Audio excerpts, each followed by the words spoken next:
It's Red Eye Radio. Talk about everything from politics to social issues and news of the day. Whether you're up late or you're just starting your day, welcome to the show. From the Uniden America Studios. For Gary McNamara and Eric Harley, Dan Mandis, this is Red Eye Radio. 866-90 Red Eye, 866-907-3339. I'm throwing the BS flag on this one, friends. New poll shows that Donald Trump and Joe Biden neck and neck in 2024. That makes all the sense in the world. Independent bids could change the race when they throw an independent run by Robert F. Kennedy into the mix. They show that hurts Donald Trump. Do you believe that? I'm throwing the BS flag on that one. I don't know how the questions were asked. I don't know how they did the poll. And I know that we've all been so consumed with what's going on in Israel. And so I saw this headline, and this is what they say. Former President Donald Trump and Joe Biden, yes, indeed, running neck and neck in a new presidential election poll. But the data suggests an independent bid by Robert F. Kennedy Jr. could upend the race in Joe Biden's favor. Now, I find that hard to believe. And listen, I'm no expert when it comes to, quite frankly, anything. But when you just look at just from a, common sense standpoint, Robert F. Kennedy running as a Democrat, Joe Biden a Democrat as well, they share a lot of the same values. I realize that there's some similarities with Robert F. Kennedy and Donald Trump, but I don't see Robert F. Kennedy being sort of like the Trump alternative. I don't. I mean, the man's a Democrat. So he's got, even if he's running as an independent, so he's going to have a lot of Democrat tendencies. Now, I think part of what might be driving the support, I mean, if you believe it, we can go down this road. If you believe that Robert F. Kennedy would take away from Donald Trump, then you've got to ask the question, why? Well, a lot of Trump supporters are, very much anti-vaccine, which is, what's one of the big things that Robert F. Kennedy is all about is, vaccine hesitancy, anti-vaxxer, whatever it is that you want to call it. He is very much against vaccines. So if you fall into that category and you, by and large, generally speaking, support Donald Trump, but maybe you have concerns because the former president continues to talk about, in his mind, the value of the vaccines that he created, well, then I can see that Trump keeps going down this road. And I can see the former president, if that's an issue that you feel strongly about, sort of pushing people over to a Robert F. Kennedy Jr. But also he says a lot of great things. I mean, he does. I like Robert F. Kennedy Jr., but when it comes down to it, I don't know where he falls on things like abortion. I don't know where he falls on things like, the Second Amendment. There's some things out there. Sean Hannity, and he had a big argument, big conversation about things that he has said about the NRA, for example. So there's a lot of things that if it came right down to it, I don't know if I would trust him. Because he has tweeted some things and he has said some things that are decidedly anti-Republican, anti-conservative. I love what he stands for on the southern border.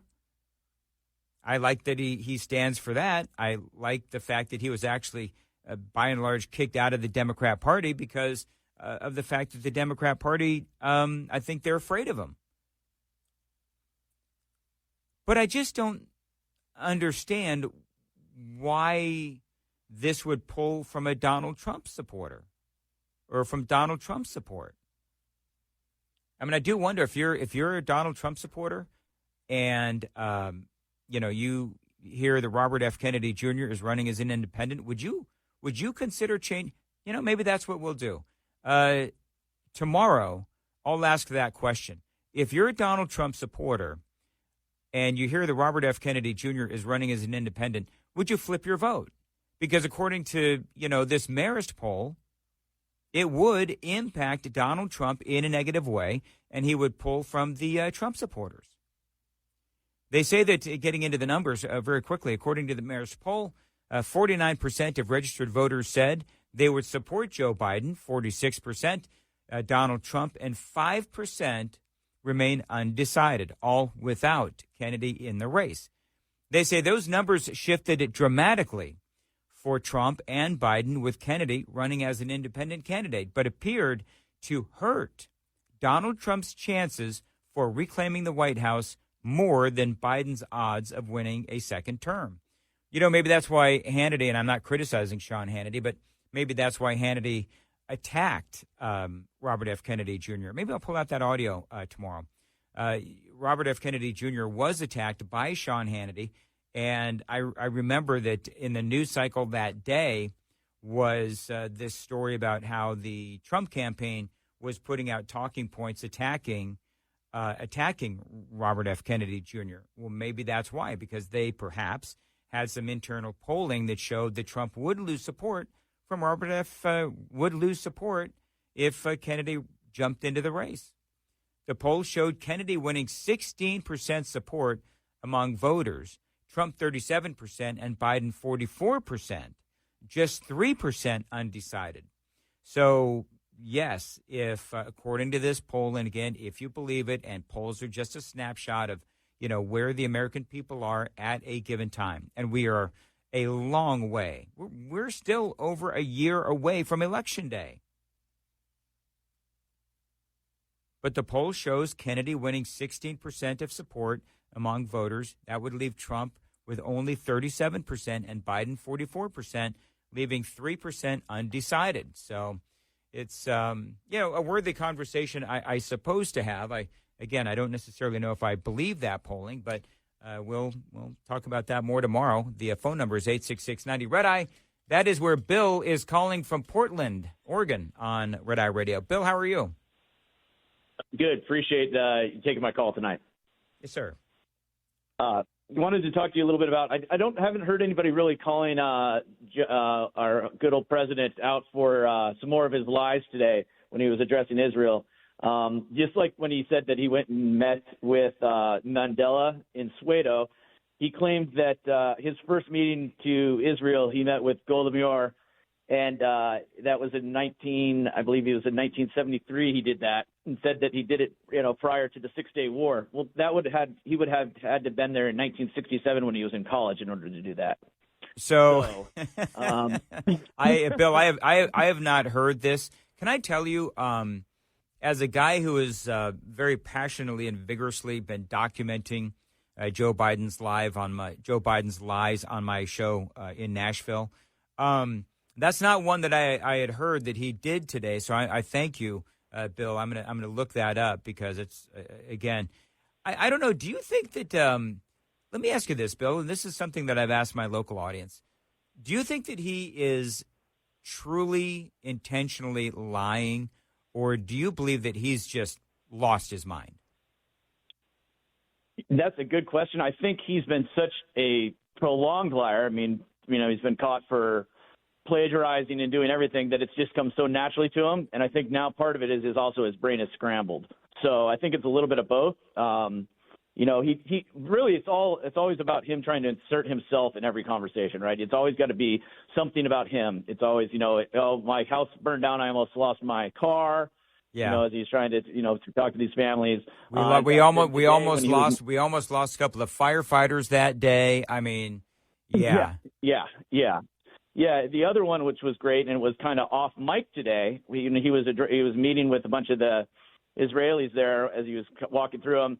The microphone, you could hear him, and his first part of the conversation, he was talking to, I believe, was a nurse, and he said, I got a phone call that was told my wife and daughter had died, and both my sons were barely hanging on. But then he proceeded to say that he got a phone call that his son had died in Iraq.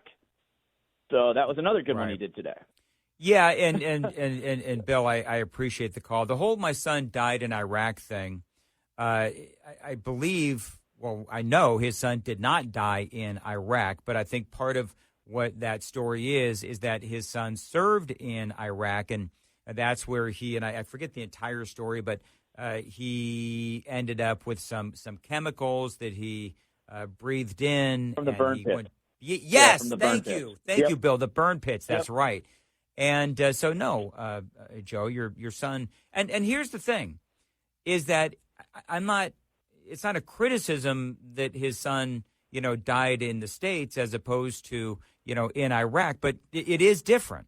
I mean, yes, his son, he very did much. serve, and he was around those burn pits, and those burn pits, that's a big story of what our veterans went through, but it's categorically false. And that's the problem, is that there's so many things that Biden says, and, it's like, it's just exhausting trying to keep up with the man's lies. And Bill, I appreciate the call. It is. To be honest, it feels like at this point with Biden's lies, it just feels like low-hanging fruit. And there was a time when I thought that it was funny, because like the Amtrak story, that's another one, the Amtrak story where, he says that, he talked to the guy and he puts in all these miles on Amtrak and it was this year, but it turns out the guy, was dead when the conversation supposedly took place. And here's the other thing, Bill, if you're listening, the other thing is these stories that Biden tells, oh my Lord, they've been fact-checked how many times? I mean, the story about his house burning down in Delaware, he has been fact-checked countless times by the New York Times and the Washington Post. And he still tells the story. It's stunning. It is absolute. And then you see the story that I was just talking about with Robert F. Kennedy Jr., where as an independent, he's going to pull more from Donald Trump than Joe Biden. This is what's so stunning and stupefying about the damn Democrats, is this is a president who lies over and over and over again to the American people, and they'll still vote for him. It's like, what is wrong with you people? I've got some neighbors down the street who are proud Democrats, and they proudly had the Biden Harris bumper stickers on, in front of their house, and just this whole thing, and the signs and the stickers on their cars, and I want to walk up to their house, and I want to ask them, how can you continue to support this? And I could go down the litany of not only the lies, but the failed policy. And yet they continue, these Democrats, to say that they'll support this man of, failed policy and constant lies. Mike is in Murfreesboro, Tennessee on Red Eye Radio. Mike, how are you? Hey, how you doing? I'm good. Thanks for calling in. Go ahead. Excellent. Actually, I called in to talk about the speakership. It's an election year, like you've been talking, but you would never know it. Right. The Republicans are blowing again, and that like they do so often throughout my entire lifetime. Here we finally have Congress back. We're able to start doing something, and you're blowing it. You've kicked McCarthy out. You're playing games within your own party. And so what happens when that takes place is this. You're taking a great chance to not only lose the Congress, the next election that pops up, but also to lose 24 also. Because everybody seems to forget you're not going to win with just the Republican vote. You have to have independent votes. You're going to lose the presidential election because what you're doing is you're showing the American people you can't be trusted to do your job. And when that happens, they change horses. With great power comes great responsibility, Mike. Let me ask you a question, and I'm curious, and if you could do this in like 30 seconds or less. Who do you blame in the House? Do you blame the more conservatives, or do you blame the moderates for what's going on? Well, really, I would blame Matt Gaetz and those folks for what they did with McCarthy, because you were going in the right direction there. And now they're on board, but now you have your moderates that are playing games with Democrats. You cannot deal with Democrats. No, you deal can't. with the Democrats, you lose. All right, Mike, thank you very much for the call. I appreciate it. 866-90 Red Eye is the phone number. We'll return next. This morning's USDA Farm Report is brought to you by Howes Products. Tested, trusted, guaranteed since 1920. More production expected both this year and next regarding beef, although small, according to USDA World Agricultural Outlook Board Chair Mark Jekanowski. Raised our current year beef production forecast by about 40 million pounds, mainly reflecting higher cow slaughter. For 2024, we raised the production forecast about 110 million pounds, essentially reflecting the fact that more cattle came into feedlots late in 2023, so they will be available into next year for beef production. He adds increased beef production translates in part to lower steer prices. Prices for the current calendar year, we reduced by $1.18 per hundredweight, reflecting recently observed price developments. We expect that relative weakness to carry into at least the first half of 2024, so we reduced our steer price forecast by 50 cents per hundredweight, and that mainly is reflecting a little bit of price softness in the first half of the year, but they are likely to strengthen again in the second half. I'm Ron Bain reporting for the U.S. Department of Agriculture in Washington, D.C. This report brought to you by Cenex Fuels and Lubes. Get in touch with Red Eye Radio, toll free at 866-90 Red Eye.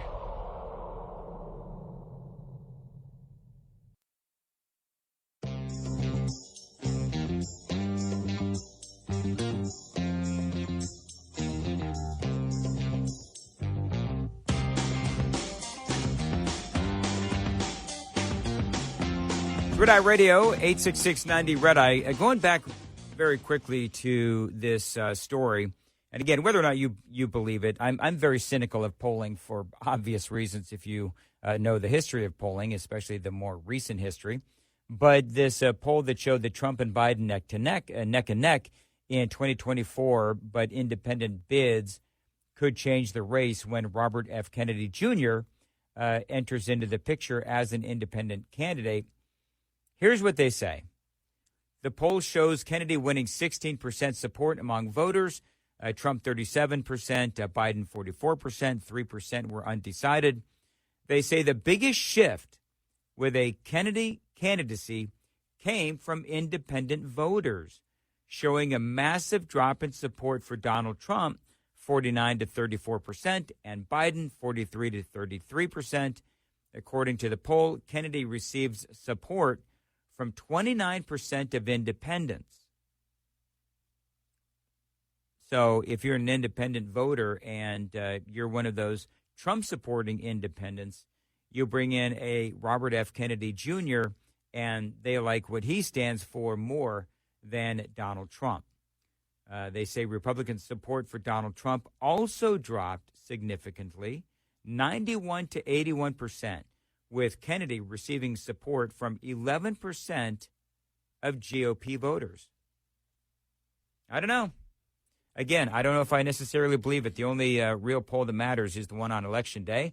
Let's say hello very quickly to, this is Rick calling from California. No, that's Georgia on Red Eye Radio. Rick, how are you? Good morning. Good morning. How you doing this morning? I'm good. Go ahead real quick.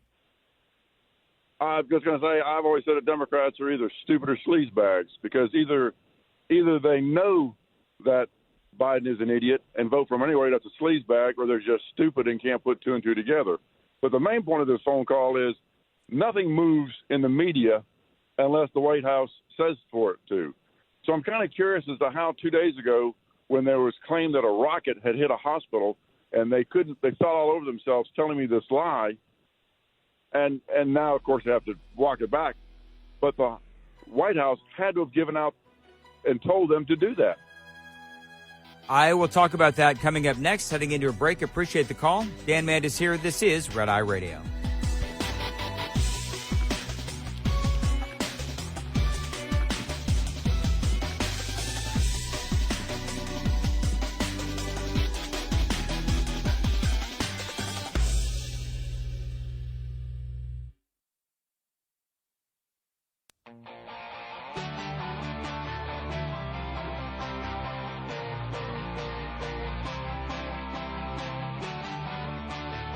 Red Eye Radio from the Uniden America Studios. Now, for Gary McNamara and Eric Harley, here is Dan Mandis.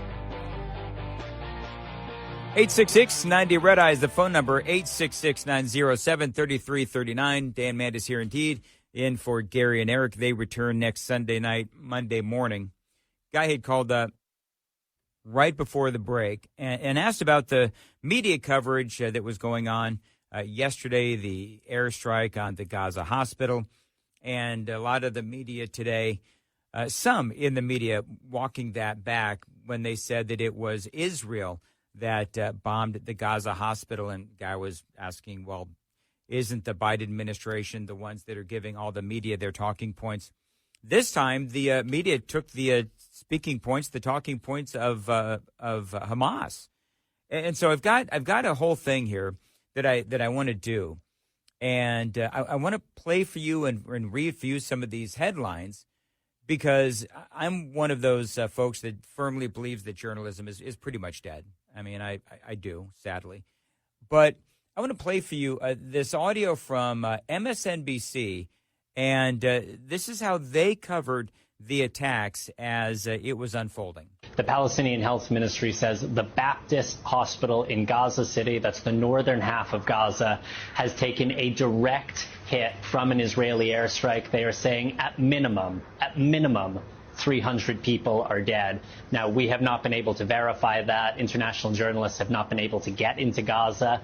Now, basically what is punctuating in that report is the fact that they said that it was an Israeli airstrike. Now, to his credit, he did say that they were working to, confirm some of the numbers. And he also said right there in the beginning, the Palestinian Health Ministry says the Palestinian Health Ministry says it was the Israelis.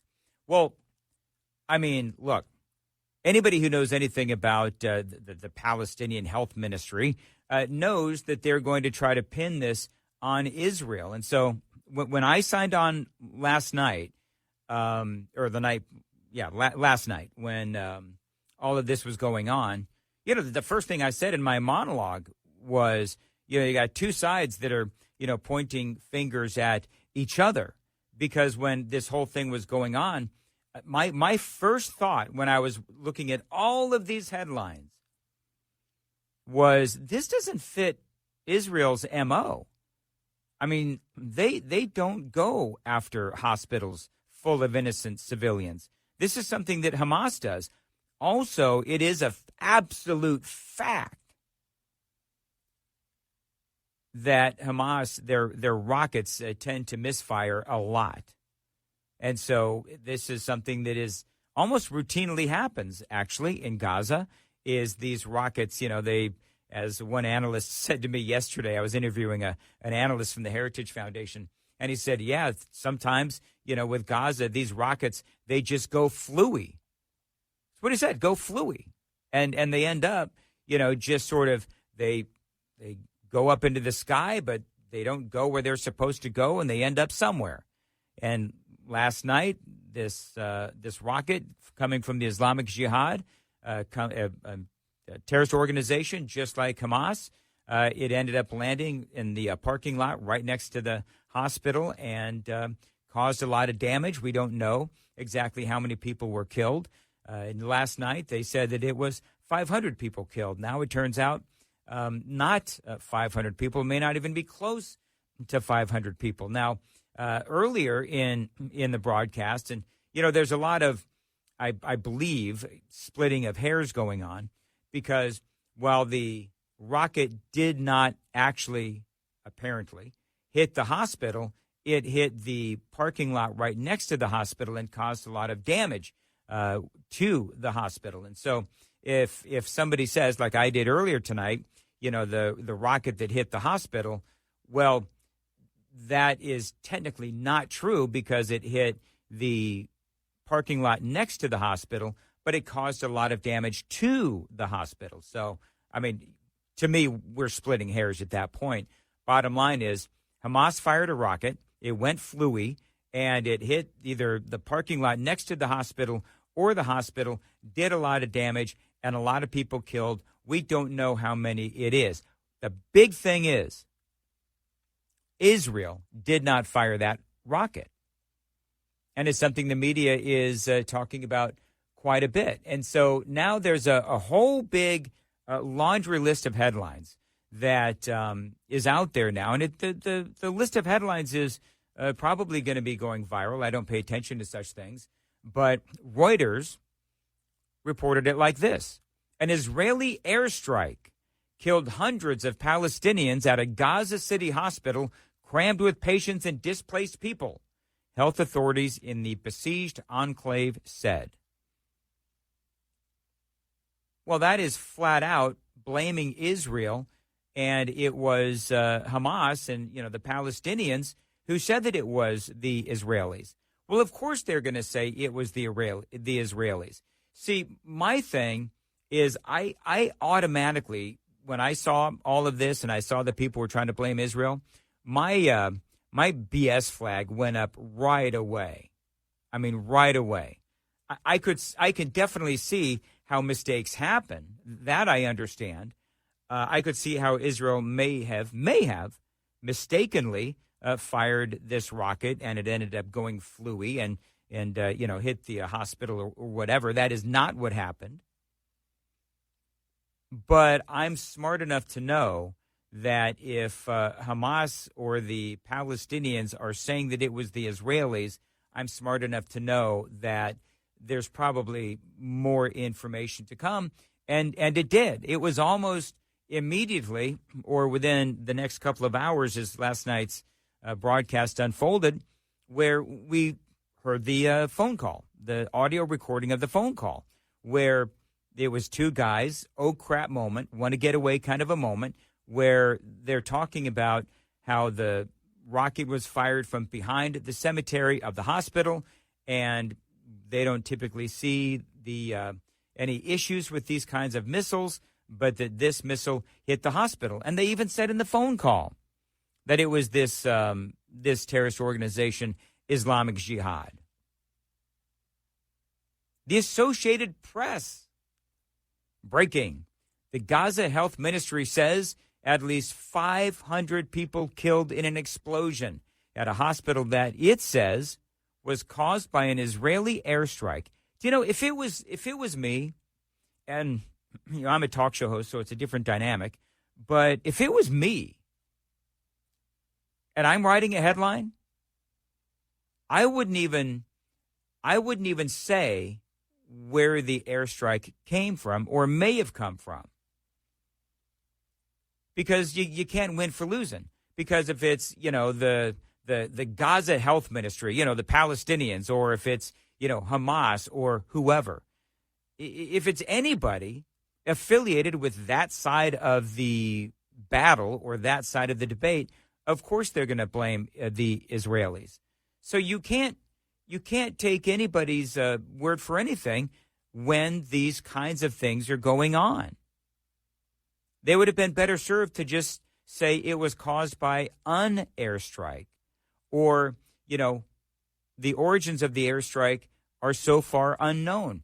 They would have been far better off sort of wording it like that.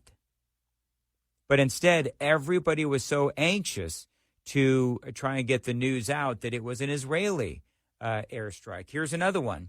This is from the New York Times. Breaking news, an Israeli airstrike hit a Gaza hospital on Tuesday, killing at least 200 Palestinians. Then they say, according to the Palestinian Health Ministry, which said the number of casualties was expected to rise. And here's the other thing on that. The other thing on that is, and I hate to say this, but the majority of Americans are not nearly as engaged as you folks that listen to talk radio, that listen to Red Eye Radio. And so you folks know that if it's something that comes from the Palestinian Health Ministry, your BS meter automatically goes up. But, the average American isn't, they're not as up on this kind of a thing. And so they read that, and what they see is an Israeli airstrike hit a Gaza hospital, killing at least 200. They don't understand the nuances of, the Palestinian Health Ministry and how, they hate Israel and, they're part of Hamas or, they're sympathetic with Hamas or whatever. So that's also part of the dynamic there. And I mean, look, I could go on forever, but I believe that you folks understand the idea that the media and their coverage of, what happened last night and how they tried to, pin the blame on Israel.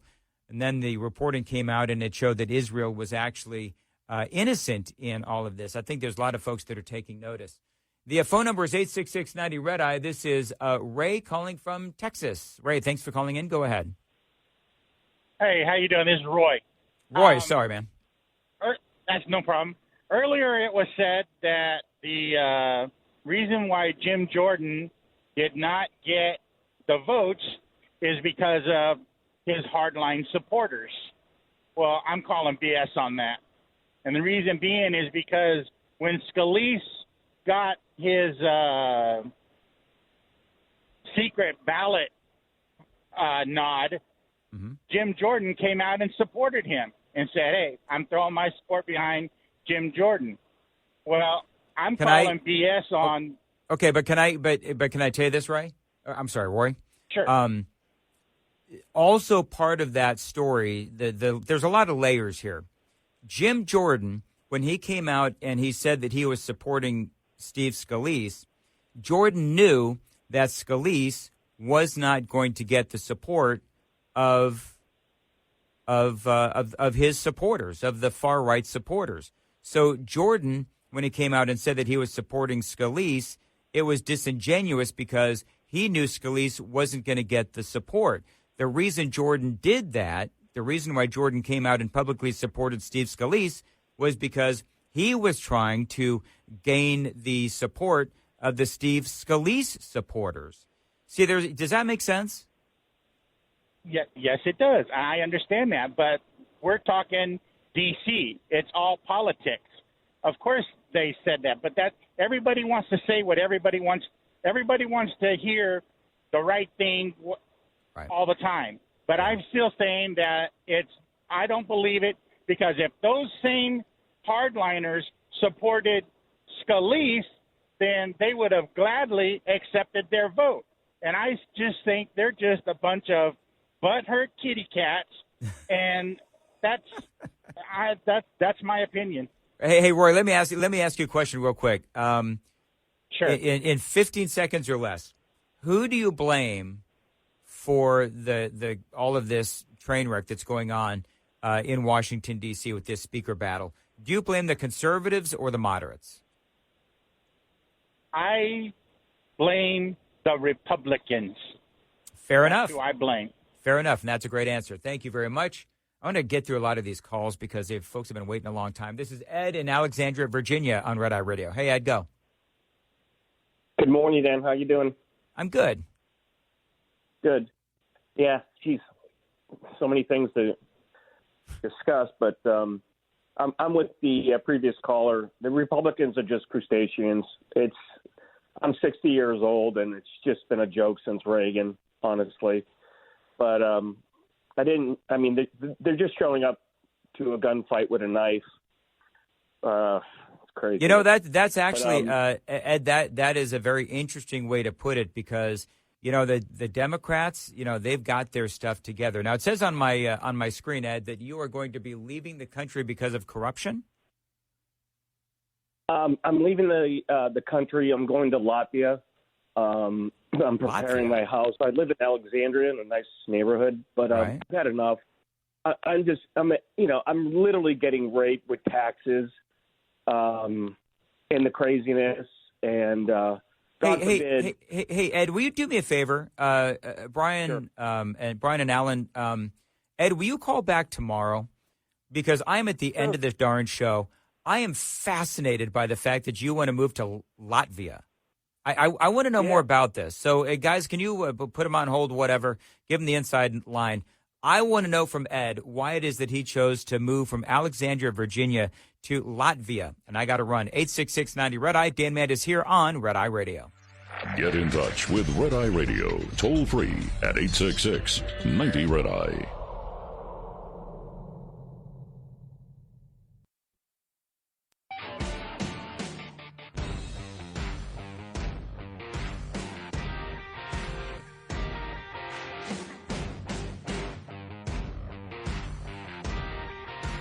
It's Red Eye Radio. The phone number is always 866-90-RED-EYE, 866-907-3339. Dan Mandis here in for Gary and Eric. They return next Sunday night, Monday morning. And by the way, if you'd like to follow me on the socials, you can. I'm at Facebook, Instagram, Twitter as well, all three at Dan Mandis Show. And also, I'm about ready to start hosting my own morning show, which you can catch, 997WTN.com. The radio station is Super Talk, 99.7 WTN. Looking forward to talking to you tomorrow night right here on Red Eye Radio.